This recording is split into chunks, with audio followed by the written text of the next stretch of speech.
આ તો સુહાનાનું પેકેટ આપણે આ બાઉલમાં તોડ્યું છે અને એમાં થોડું પાણી નાખીને આપણે સરસ રીતે આને મિક્સ કરી દઈશું.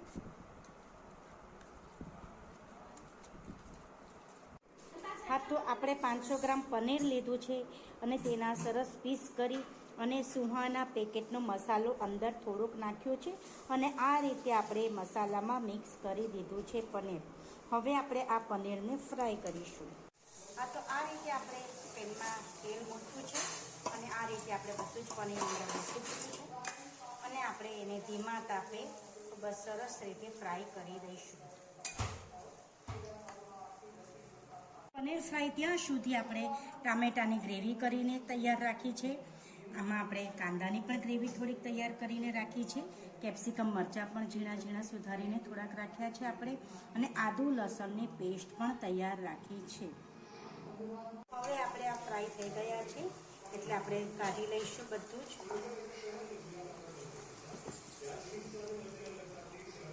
ઘી નાખી દઈશું. આમાં જ આપણે શાક બનાવવાનું છે. આપણે તેલ વેસ્ટેજ નથી કરવાનું.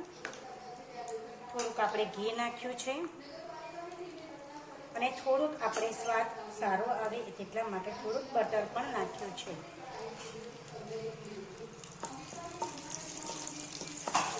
હવે આપણે આદુ લસણની પેસ્ટ નાખીશું.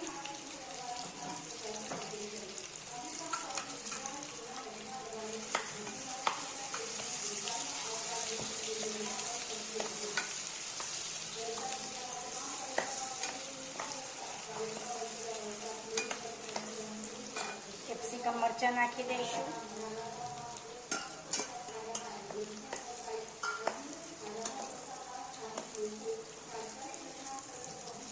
કેપ્સિકમ મરચાં આપણે પહેલાં એટલા માટે નાખ્યા છે કે થોડાક કાચા ન રહે અને તેલમાં થોડા ફ્રાય થઈ જાય.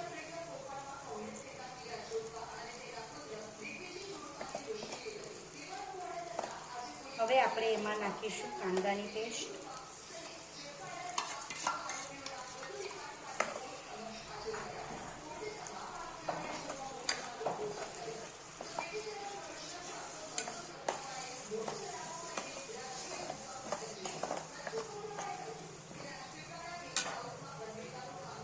પેસ્ટ અંદર નાખી છે તો આપણે થોડીક કાંદાની પેસ્ટને થોડુંક રહેવા દઈશું 5 મિનિટ ઢાંકીને.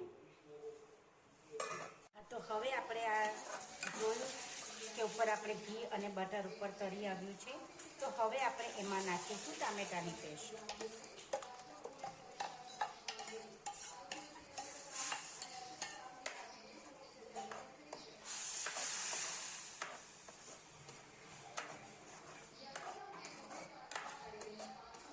તો ટામેટાની પેસ્ટ પણ આપણે થોડીક વાર માટે ઢાંકીને રહેવા દઈશું જેથી તરીકે ખૂબ જ સરસ અંદર મિક્સ થઈ જાય અને ઉપર બધું જ ઘી અને બટર અંદર છૂટું પડવા માંડશે.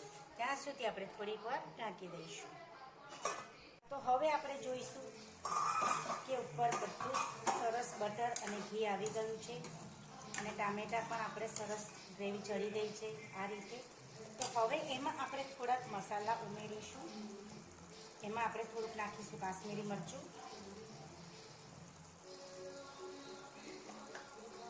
સ્વાદ અનુસાર થોડુંક જ મીઠું નાખીશું કેમ કે આપણે આ સુહાના પેકેટ તૈયાર છે એટલા માટે.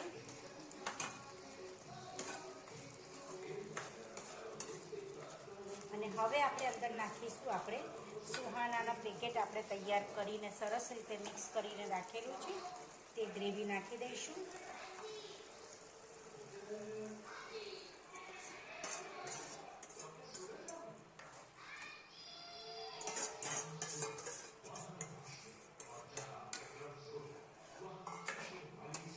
હા, તો આ રીતે આપણે ખૂબ જ સરસ રીતે મિક્સ કરી દઈશું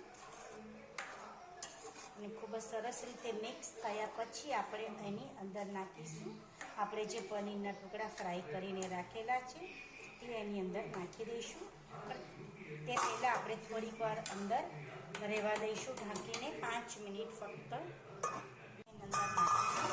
જો ખૂબ જ સરસ રીતે આ રીતે આપણે થઈ ગયું છે અને હવે એની અંદર આપણે રાખીશું પનીરના ટુકડા ફ્રાય કરેલા છે તે આપણે અંદર ઉમેરી દઈશું.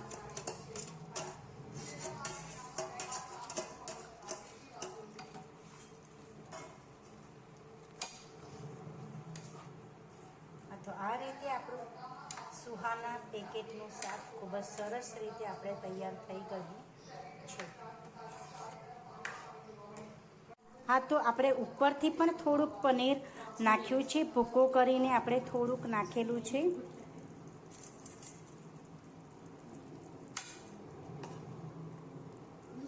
અને થોડુંક તેલ છૂટું ન પડે ત્યાં સુધી આપણે થોડીક વાર રહેવા દઈશું. હા, તો આ રીતે ખૂબ જ સરસ રીતે આપણું શાક તૈયાર થઈ ગયું છે. જુઓ, અંદર બટર અને તેલ અને ઘી આપણે જે તેનો મિક્સ કરીને નાખેલું હતું તે ખૂબ જ સરસ રીતે અંદર છૂટું પડી ગયું છે. તો આ રીતે આપણું ખૂબ જ સરસ પનીર ટિક્કા મસાલાનું શાક તૈયાર થઈ ગયું છે. નારાયણ નારાયણ. હા, તો આ રીતે આપણે પનીર ટિક્કાનું શાક ખૂબ જ સરસ છે અને આપણે ગરમ ગરમ રોટલી સાથે ખાઈશું. નારાયણ નારાયણ.